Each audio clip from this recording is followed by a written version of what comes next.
Hi, Cindy. Hi. Oh, hi, Emma. Can you tell us a little bit about Emma? Sure.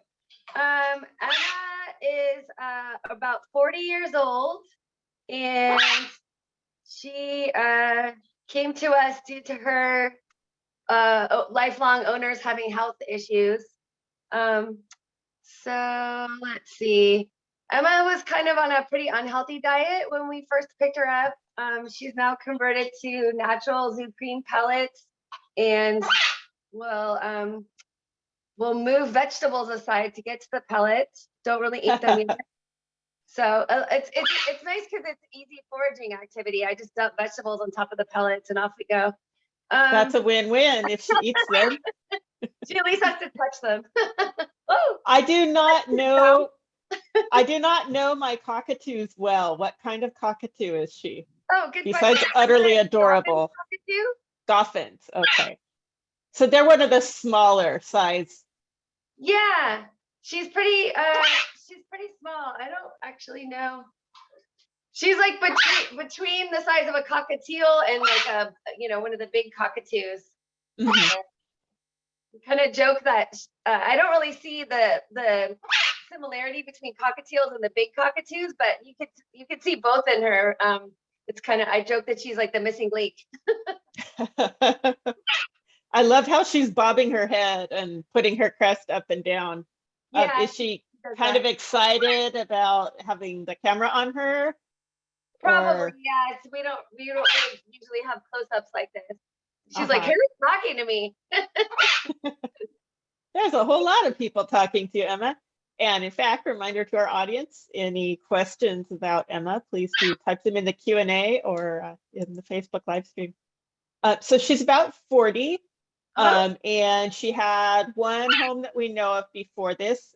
Is she tame? She looks like she must be somewhat tame. Just she likes to have her head scratched, but the problem is that you can see she's very hormonal. So we only ever want to pet birds on the very top of their heads anyway, because the whole other area is like an erogenous zone. But even the top of the head is too much. So what we've been doing instead is encouraging her to play with her toys, and we've been doing some training with her to and also spray bottle baths often. Spritzes help curb that hormonal behavior, but it's really best not to really handle her much at all unless you really have to. Got it. So so is that what can you do to cool those hormones? Does she get a Lupron shot or a hormone implant or anything, or are you really just working on behavior right now? Just behavior. I don't think she needs a shot. We're able to kind of redirect it, and as long as you don't pet her, it doesn't get to be too much. We just started clipping her wings to see if that would help a little bit too. She's very, very good flyer, and it's not exactly the safest situation because we have a very small house. So we decided to clip her wings, and she's adjusted immediately. She was like, "Oh, I can't do that anymore." So that's been helpful. She loves her toys, so she goes through toys quite quickly. And then we just started working on target training too. Oh, she's gonna poop for you. There you go. Part of bird life. Touch. Not for the TV. Not right now. Maybe later. We have an audience question. What is the typical lifespan of a Goffins cockatoo? I don't actually know because I tried to Google it and it says like 10 to 20 years, but she's 40, so I feel like that's not accurate. Yeah, I feel like one of the things that makes that really hard to tell is so many birds in captivity don't have a good diet or get unlucky with another pet in the house, and so the lifespans can seem artificially short compared to what we could provide. Right. It may be that some of our tech team in the background can give us a number as we go. That's great, yeah. But we do have another audience question.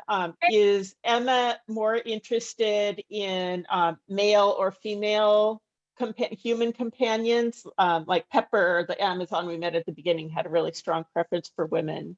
Right. Oh. So she was initially more bonded to me because I work from home, and then she kind of bonded more to my husband. But now she's kind of, I mean, in either case, either of us could care for her. You could just tell that she liked one of us better. But, now it's about equal.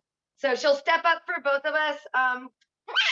So she sleeps in a separate, we have a second bedroom, and she has a little cage in there that we bring her to sleep at night because she goes to bed pretty early, like 6:30. She gets her 12 hours of sleep a night uninterrupted in the dark, and she's covered in there. And then in the morning, she gets out of the cage and climbs on top of it, and she'll step up for me to carry her out here to her big cage. And also, if she gets down on the floor and is kind of in a precarious situation, she'll step up for me to kind of rescue her. Yes. So we're getting there. Yeah, she won't do it on command, but if it's like beneficial to her, she will for sure. Well, yeah, you can keep doing that and things like the target training that you were showing us that she's a little like not confident enough to do on screen, but all these things build great habits. So yeah. I promise earlier today she climbed all the way to the top of the ladder and targeted for me. Oh, that's great. Yeah, how long have you been working on the target training?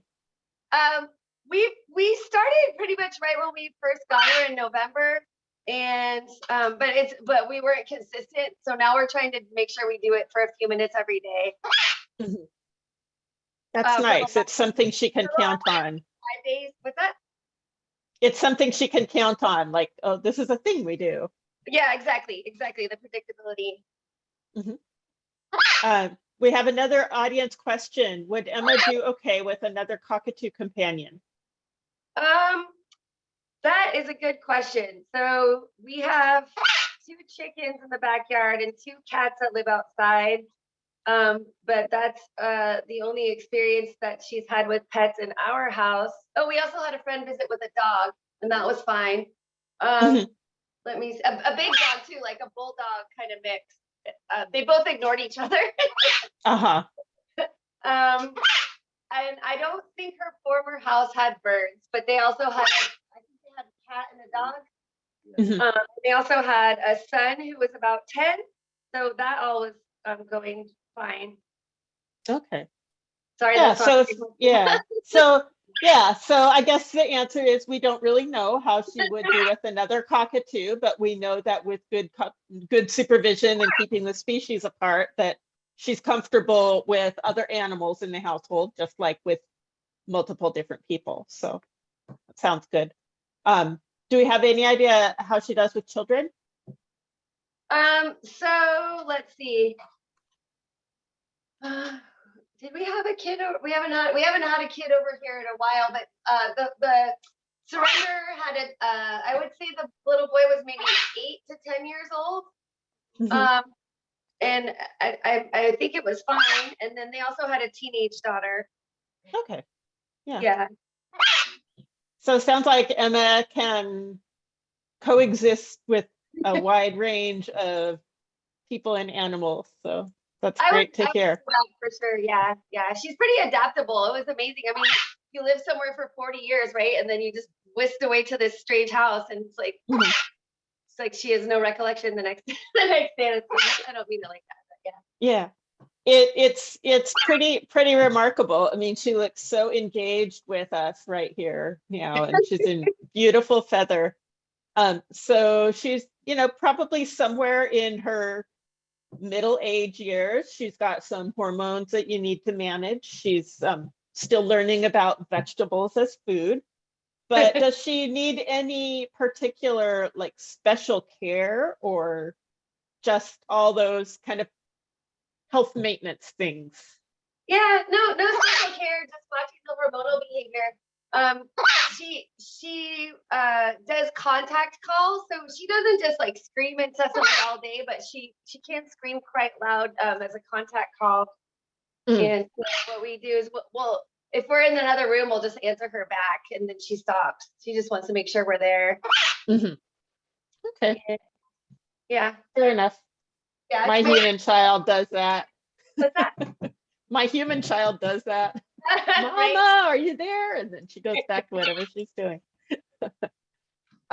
So we're about out of time, but before we wrap up, are there any last things you'd like to tell us about Emma?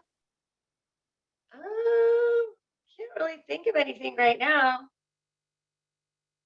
She's just really, really adorable.